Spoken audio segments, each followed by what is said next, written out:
का मौसम है, अब हम इसके आगे किसी सूरत भी झुकने वाले नहीं। कब से सर, कब से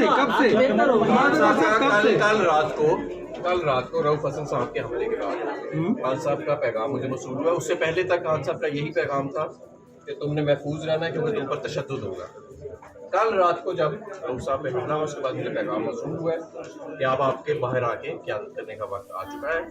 इसलिए अब मैं आज खैर मैं रऊफ हसन साहब से मिलने आया हूँ आज, क्योंकि ज़ाहिर है अगर इस मौके पे भी मैं ना हूँ उसके बाद मैं पेशावर जाके अपनी इंटरम बेस लूँगा, वक्त लूँगा, पंजाब की कोर्ट्स में पेश होऊंगा और आगे अल्लाह मालिक है।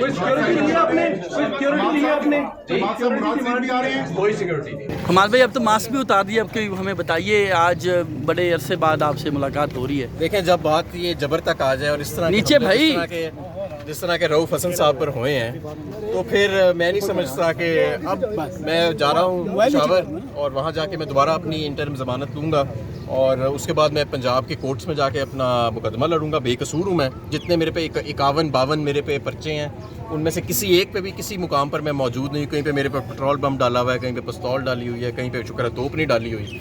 तो ये जो इन्होंने मजाक बनाया हुआ है ये मजाक अब ख़त्म होना पड़ेगा। दुनिया हम पे हंस रही है, गुर्बत की लकीर से करोड़ों लोग नीचे चले गए हैं, मुल्क में ना आइन है, ना कानून है, ना इंसानी हकूक़ है, जगह जगह टीवी चैनलों पे सूट बना के टाउटों को बिठाया हुआ है।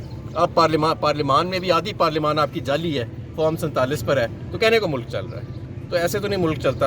अब हम तो इंशाल्लाह ताला बाहर निकलेंगे और मैं अपना अदालतों के आगे अपने आप को पेश करूँगा। मैं बेकसूर हूँ और मैं समझता हूँ कि अगर इस मुल्क के अंदर कोई आइन है, कोई कानून है, और ये हमारी आला अदालतों को और ख़ास तौर पर चीफ जस्टिस को अब सोचना पड़ेगा कि उनकी भी रिटायरमेंट में दिन कम रह गए हैं। वो क्या लेगेसी पीछे छोड़ के जाना चाहते हैं? वो एक ऐसे फस्तायत के कानून के पाकिस्तान की, ऐसे पाकिस्तान की जहाँ पर आधी पार्लियामेंट जाली बैठी है, ऐसे पाकिस्तान की जहाँ पर शरीफ लोगों पर दिन दहाड़े हमले किए जाते हैं, ऐसी जगहों के ऊपर ये आप अपनी लेगेसी छोड़ना चाहते हैं, या आप एक ऐसे पाकिस्तान की जो नया पाकिस्तान है जहाँ पे यूथ तमन्ना कर रही है कि यहाँ पे कानून होगा, आइन होगा और सबसे बल के अवाम का राज होगा, किसी फर्द वाहिद का राज नहीं होगा। पंजाब में एहतजाज की कॉल आप कब देने जा रहे हैं? खान साहब ने कहा है कि पंजाब के अंदर आपने कन्वेंशन से शुरू करना है। हमने वर्कर्स कन्वेंशन से हम शुरू कर रहे हैं तमाम इजलास के अंदर, उसके बाद हम इंशाल्लाह थैंक यू जी।